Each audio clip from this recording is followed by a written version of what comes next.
Jumbo, welcome to another amazing episode of African Trailblazers, where we talk or where we highlight Africans who are doing amazing work on the continent. And today we are joined with an amazing guest. You love him, you've seen him on various social media platforms, you love to hear from him.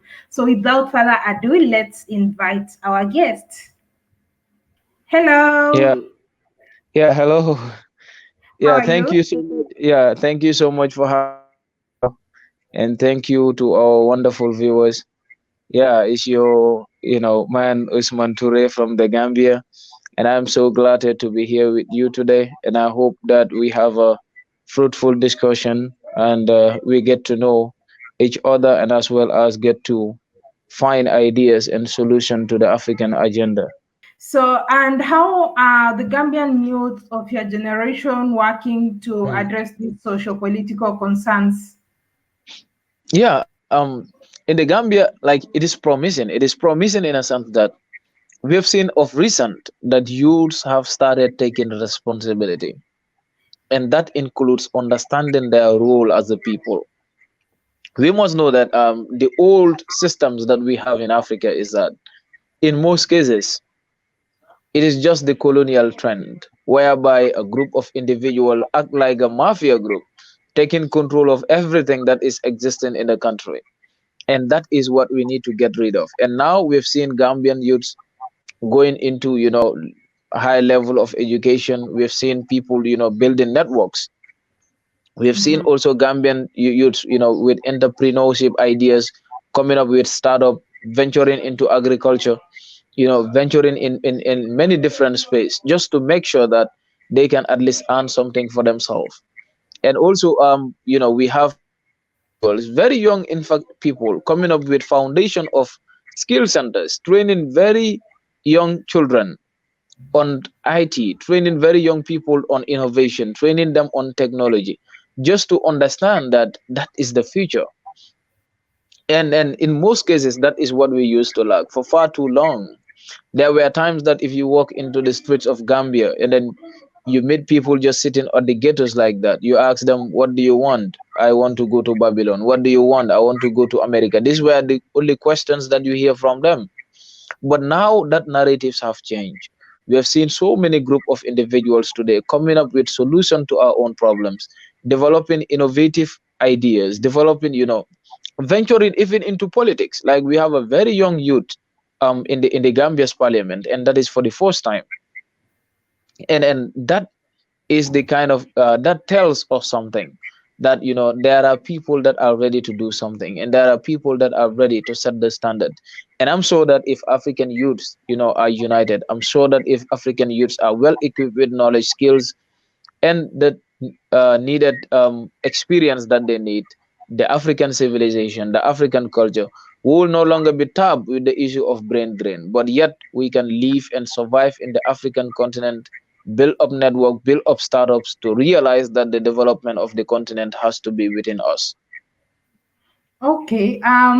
You mentioned about in the previous part whereby the youths were waiting to go to Europe and stuff like that. Do you think with the increasing numbers of African diaspora coming to Gambia, that could have contributed to this shift in mindset?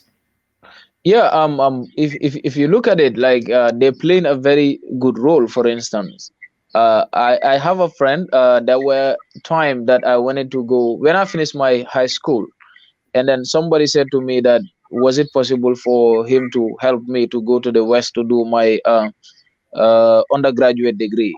So we were just chatting. I was chatting with him. Then we start talking about the Western world and the lifestyle there.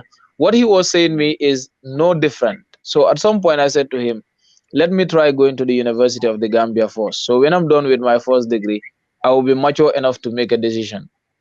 So just like we did, and then I am sure that if many other Gambians also started to see certain individuals coaching them through this, telling them about the realities as to what is happening in the Western world, it is going to bring about a lot of change. And I'm sure that people coming from the diaspora are one of it, because we've seen people coming from the diaspora come to the Gambia and invest, come to the Gambia and do something extremely well. The likes of Juliet today, we need them in every African country. We need people like Juliet everywhere in Africa, because what she did, is amazing. Living London, coming to the Gambia, invest, came to the Gambia, built her house, stay with her family, living a life that she could not have before. And that is what we need. Those are some of the areas that we need to think in, and those are some of the areas that we need to focus in. So I am definitely sure that with the comment of our brothers and sisters in the diaspora, they can do a lot. I spoke with a Gambian brother, for instance, just recently. So he told me that for 14 years he have not been in the Gambia, and he was living in the Western world. He said to me, the efforts that I have did, the struggle that I have went through, if I had done this in the Gambia, by now I'm a multimillionaire. And that is the reality. Like in some cases, we know that we have a problem in the Gambia. We have a problem in our society, but we also have the solution to those problems. So that is why we are saying that we just have to come together. Let us first solve the problem of unity, coming together as brothers and sisters, coming together as a nation, coming together as a people. Once we are able to establish that, then we will be able to register any development that we want. And what advice would you give African youths who feel hopeless and think that there are no opportunities for them on the continent? Yeah, we need to understand that Africa has a problem when it comes to giving hope to the African youths. First, that like the first step is, don't tell like African youths when they say they do not have hopes, that you just don't condemn them like that. First, accept them, get to know their own view, and get to know what do they really consider as hope, and what do they actually see in the Western world as to one or some of the reasons that are, of course, the pull factors. Because when people want to leave the continent, there are, of course, push factors, and when they are going into another society, is because there are pull factors. Now, how do we instill hope in the African people? That is first getting to equip them with skills, equip them with knowledge, equip them with things that are solution driven. For far too long, our education system have been failing us, and that is why people just want to leave whenever they complete their schooling, because they do not see anything that they will be able to do. For instance, you go to school from grade 1 to grade 12, you graduate, there is no skill, there's no job that you can do. You have to go and start fresh to do a skill training, to do a mentoring training, to go and start fresh to look into what career you should take.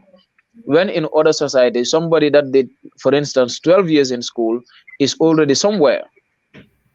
So that is what we need to reconsider. How do we change the curriculum itself, set the standard of development, and then set the standard of education that is going to enable the African youths to rely on the African reality, to rely on the African society for their own development? It is possible. We just have to be creative. We just have to be innovative. We must also make sure that our leaders open up and make our societies, a better place for the African youths. We are tired of having leaders that are in power only for their own interests, or only for the interests of their parties and in the interests of their families. Let us make sure that we put in people that are going to be able to drive the African agenda. We put in people in power that are going to look into the generations to come. There is this saying that, I'm sorry to say, but like um, politicians only look into next election, and statesmen consider the next generations. So that is the difference that we need to look into. We are tired of seeing the old type of the African politician. We need real statesmen, that people that even if they are no longer in power, they will continue to be productive to the society. Today, Thomas Sankara is gone, but he is still an inspiration to many African youths. Today, if you look at Dr. Sam, the one that led Namibia to independence, today he is no longer in power, but his legacy his institutions, his farms are still going on. And that is the work of a statesman. That is what people need to consider. And that is what we look forward to. So there is hope in the continent. But first, we have to solve the leadership issue, solve the educational problem, equip people with the right knowledge, and then give them the opportunity to excel, give them the opportunity to realize their potentials, their talents, create markets where people can sell their ideas, where people can sell their products. But if we just focus on our borders and etc., it still makes it difficult. These borders are nothing, and we need to understand that they were set to limit our market, to limit our potentials as a continent. But once we start opening up, that even me being in the Gambia today, I can still import and export with with people in Nigeria and etc. in a very fast mechanism, creating structures that link country from one country to another, creating road networks that connect us together, just as it is happening today in East African countries. That are some of the areas that we need to look into, because if you look into Europe today, for instance, I do not like driving lessons from them, but you also come to realize that they were able to do something that makes them powerful today, and that is building the network, building cooperation among themselves. Today, if German is to go dark, France can provide them with electricity. If Italy is to go dark, Germany can provide them with electricity instantly. But today, if the Gambia is going dark, Senegal is surrounding the Gambia in three sides and they cannot power us. That is the problem we have. That is the problem we have as a continent. We must have to understand the border differences, coming together, knowing that these borders mean nothing to the African people. What matters is our development. What matters is our people. What matters is ourselves as a nation. And we start powering that. That is how all other nations did it. You look at the Jewish people, you look at the Chinese today. That is the network they bring about within themselves, solve so many problems in their societies, and set their development patterns. So we also have a responsibility in making sure that we start connecting from one country to another, connecting from one region to another, better facilitating the trade. Like we have the free trade agreement, for instance, but in most cases we have a problem of implementation. For instance, if you come to the ECOWAS region, we have this ECOWAS passport and etc. Sometimes you will even have your ECOWAS passport. You move into another ECOWAS country, they will still charge you. Wow. Realizing that you are having a passport, they will still tell you that it doesn't matter whether you have it or not. It is happening in our own zones. It is happening with our own authorities. So we have a problem of implementation. We need to look into that, understanding that we live as a people, we recognize each other as brothers and sisters, opening up doors, opening up markets to promote trades and etc. Wow, wow. And why do you think that African youths are eager to leave the continent for America, Europe, taking the risk, whatever it takes to get to the other side? And what steps do you think we need to do to prevent that? Yeah, just as I was saying before, that when we talk about migration, there are push and pull factors. And first, we must understand that it is of an individual's right to move to wherever they feel like being. But then, how do we come to arrive at what is happening today? When Gaddafi was in power back in Libya, people were still going to the Western Wall. But why was it that people, whenever they go to Libya, we don't hear them dying in the Mediterranean Sea during the Gaddafi regime? It's because Libya was built in a way that it was in Africa, but still looked like just the European countries in Africa. And in fact, it was more than them, because they had a welfare service, they had a system in power, they were able to equip their youths. People were going, but Libyans were not. Libyans only know of Libya during the time of Gaddafi because they found everything in that country. But once Libya was destroyed when Gaddafi was killed. It does not just end with Libya. Many African leaders were sitting down thinking that nothing will happen to their own countries. But when Gaddafi left, what happened? Today, how many thousands of Gambians die in the Mediterranean Sea?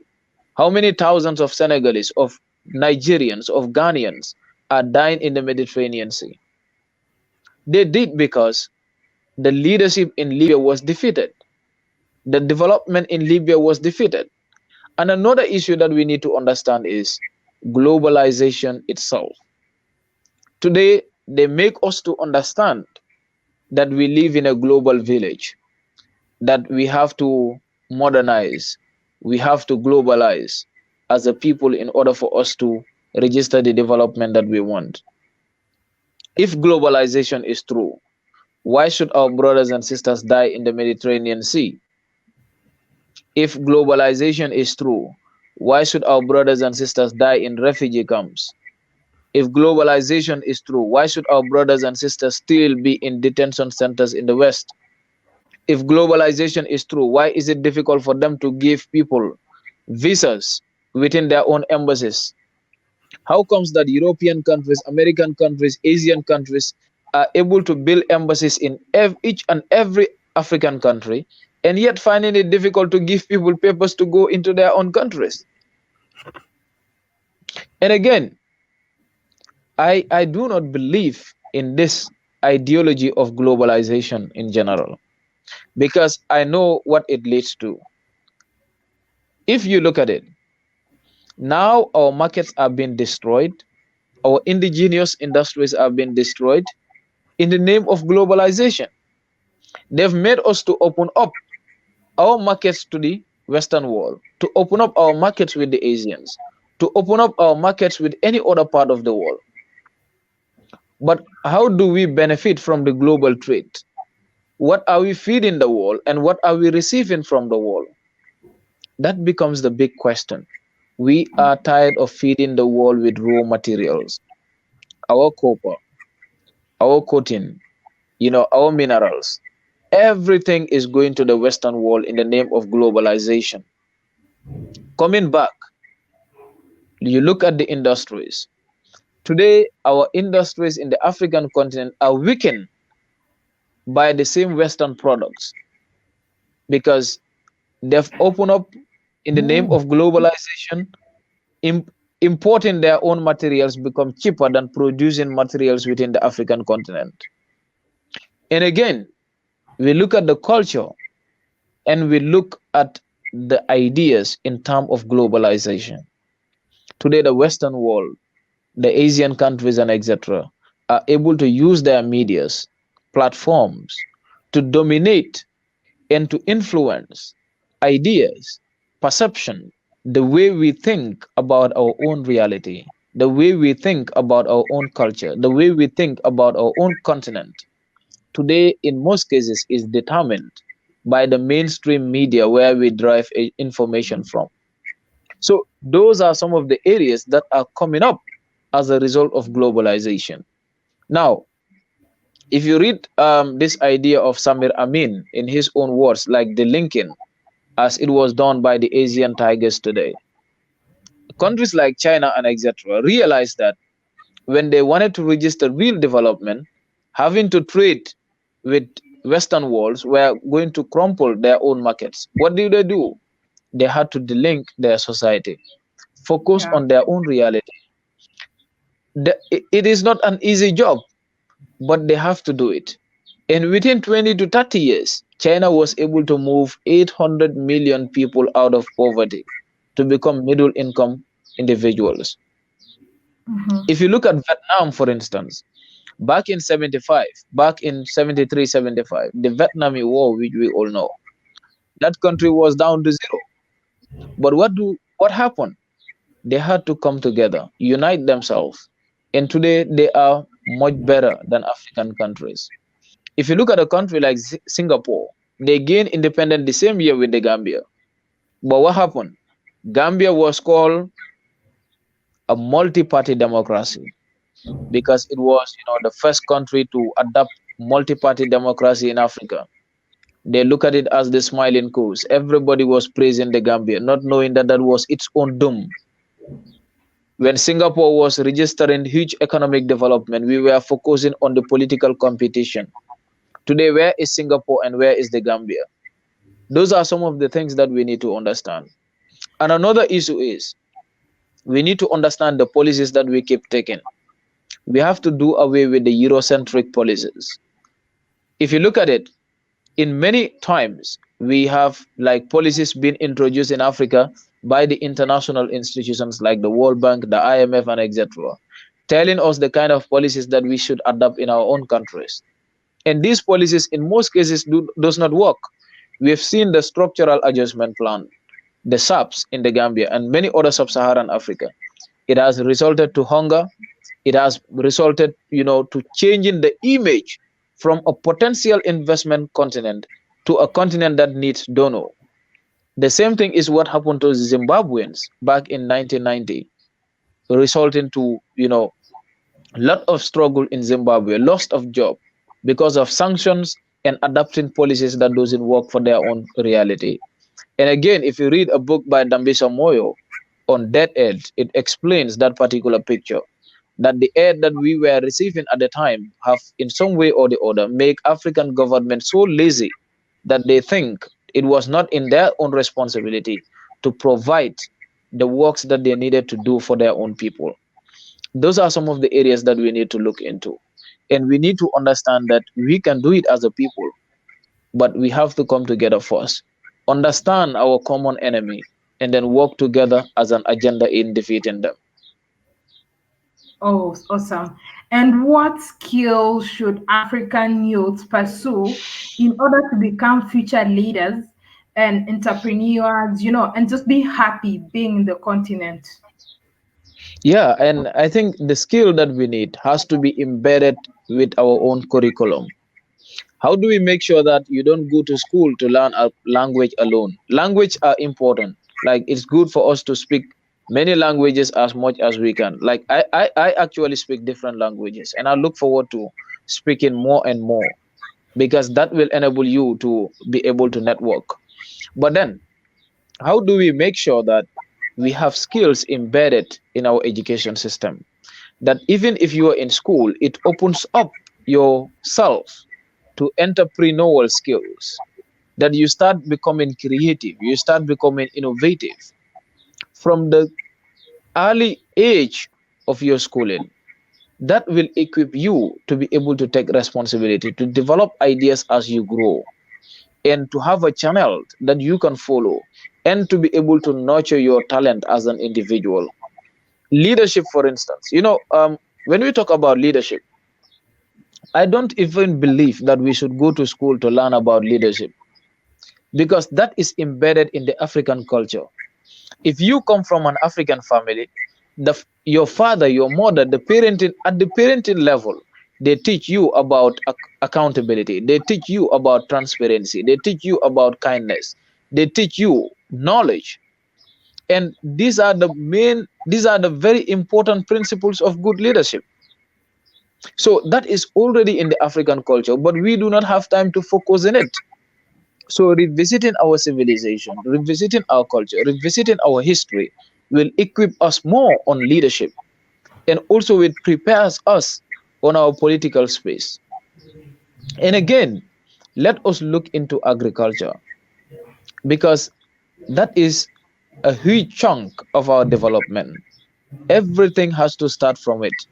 If the education system is strong, but how do we make sure that we produce education that is able to transform our agricultural sector? Farmers around Africa are the poorest people, and that is wrong.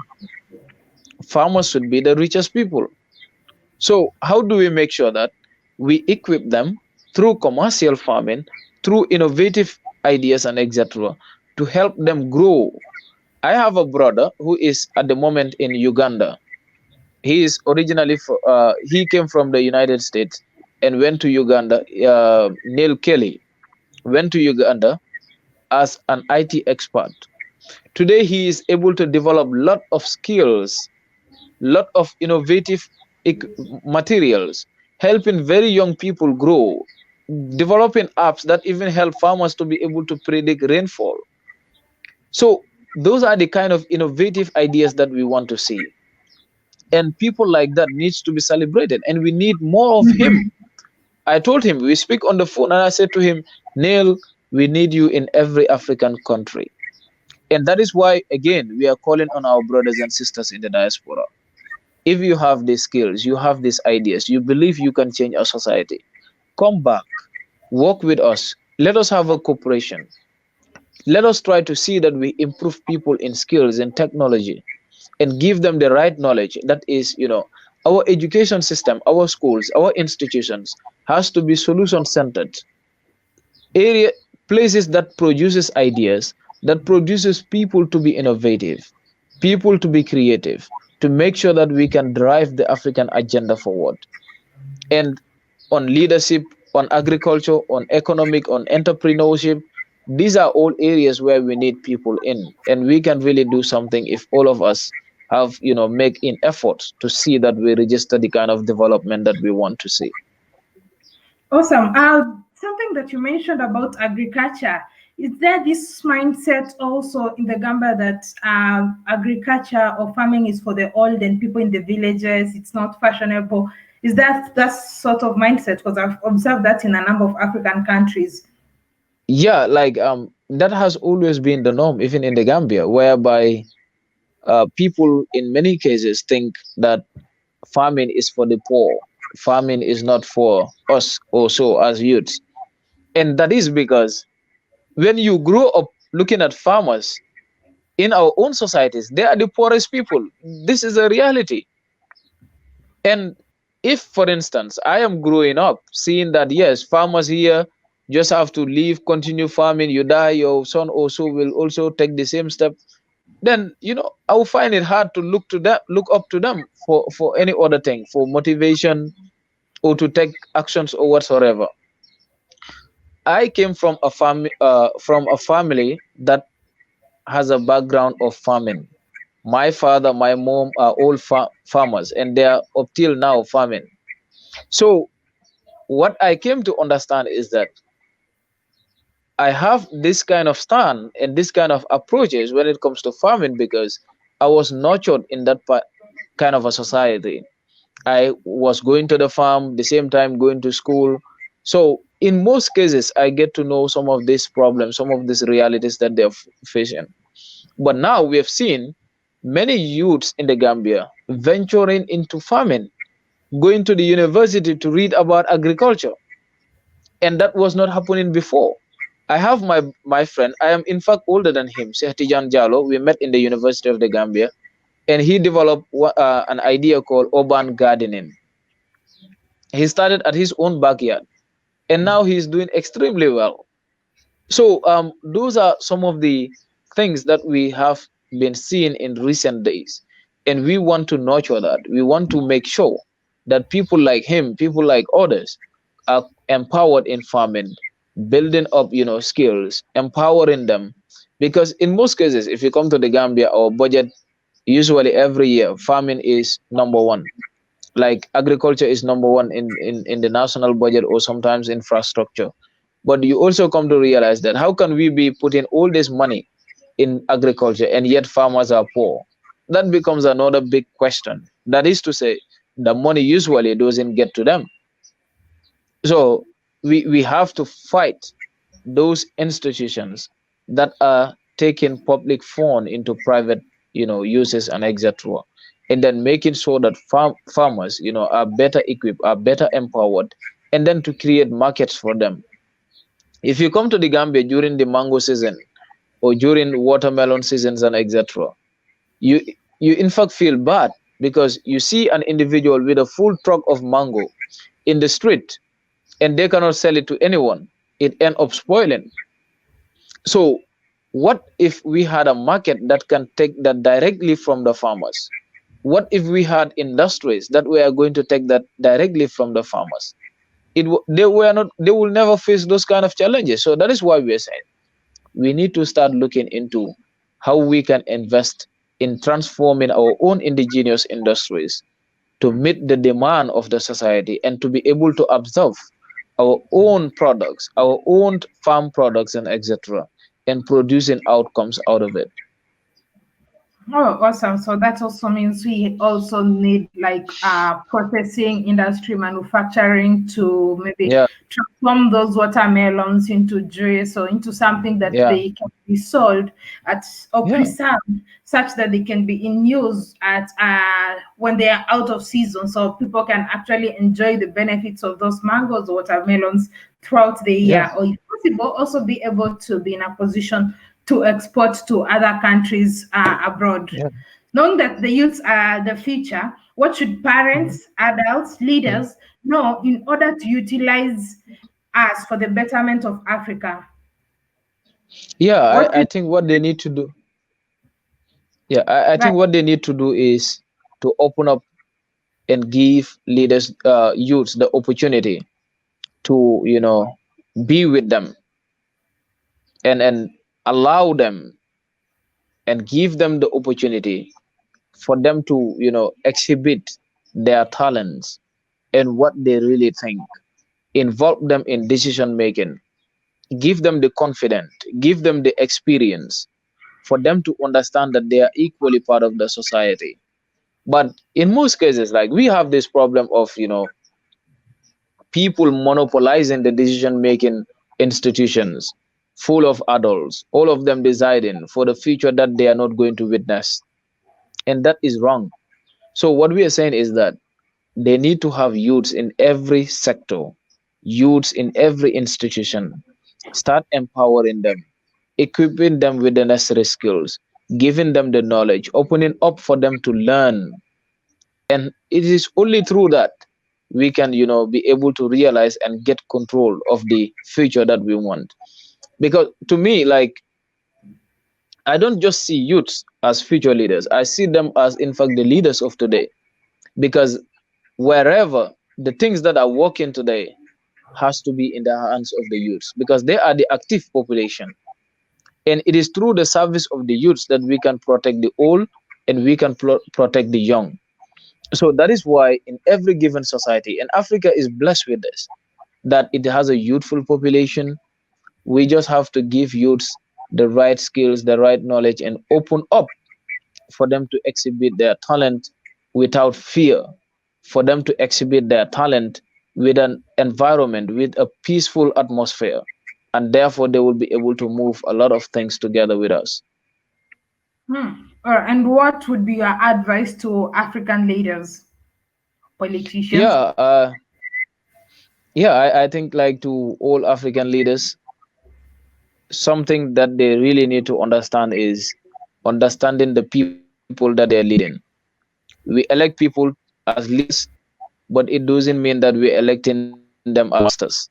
They're supposed to be our servants. And they need to understand that the problem of Africa today is a problem of leadership. Leaders have to be visionary, and leaders have to be knowledgeable. Leaders has to be able to network, and they also have to have the opportunity, the ability to accept criticisms and open up to learn from the people that they're leading. Those are some of the areas. Today, you sit down and then you say your own ideas about how leadership are folding in Africa. Some of them see you as an enemy. You're not the enemy. You're just trying to see and say the way that things should work. And they need to understand that they need to accommodate people. And they also need to understand that for them to lead this continent, self-esteem, dignity, and respect has to start from them. They have to respect the people of Africa. They have to have a recognition of the people of Africa, see them first than any other race. And once they do so, then nobody will be able to belittle Africans wherever they are. Today, we applaud the like of Paul Kagame because of his respect, because of his dignity, because of his leadership style, and the way he see his own people of Rwanda. He was bold enough to send people outside of Rwanda and told them categorically clear that you cannot depend on us for survival at the same time disrespecting us. And those are the kind of leaders that we want to see. We want to see more of Kagame, more of Thomas Sankara, more of Nkrumah in every African country. It is only through that history will have them in our gadgets, and we will remember them, we will celebrate them forever. But if not, they will also pass, and we will have them, but their stories will be different. So that is what they need to consider, and they have to be accountable. They have to be responsible to their own actions. And another thing that I want to see to say is Africa today has a problem, and that is the guns. African leaders have to come together, work as brothers and sisters to solve the problem of guns in Africa. We are tired of killing ourselves. We are tired of killing our brothers and sisters. And we are not doing that in the interest of Africa. We are doing that as a result of ideologies that we observe and they don't work for us. We are doing that as a result of doctrines that we think are right and they are not. We are tired of dying. We are tired of killing one another. And African leaders have a big role to play. Let them start helping societies in order to better solve those problems. Let them start looking at the African collective interest, that Gambia is not at peace if Somalia is fighting, that Ghana is not at peace if South Sudan is fighting, that Kenya is not at peace if Ethiopia is at war. Those are some of the things that we need to consider, and we need to do something in making sure that we solve all these problems. Start recognizing people as a nation, people as Africans, and not of their tribes, not of their religion, and not of their countries or nationality.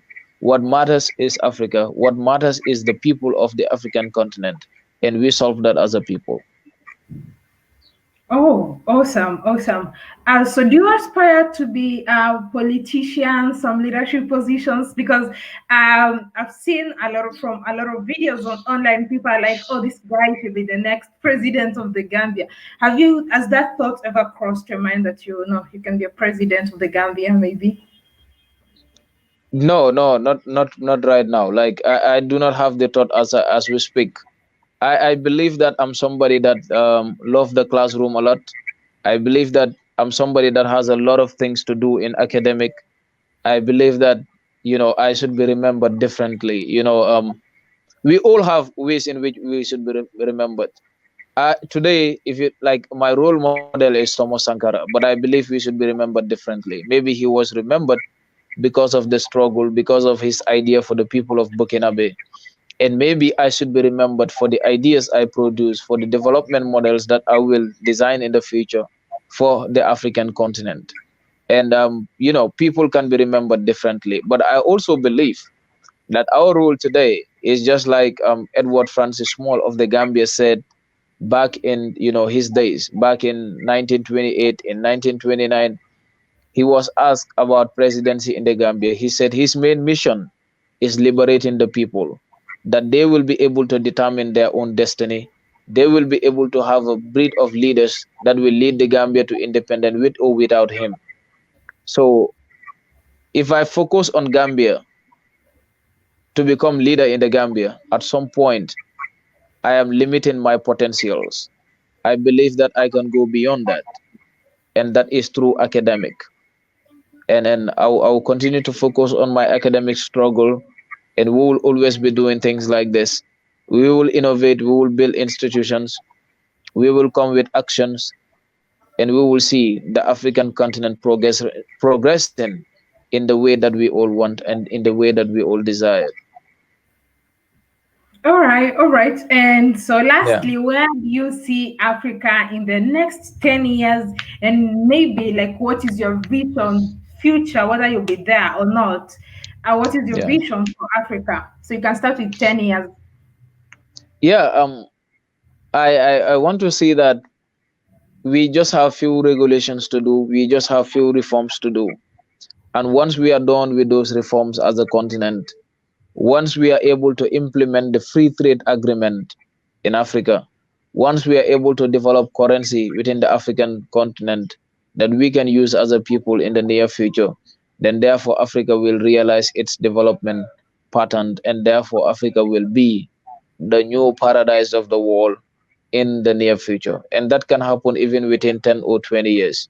If you look Mhm. at Rwanda just go back in Rwandan history 20 years ago, they were never like this.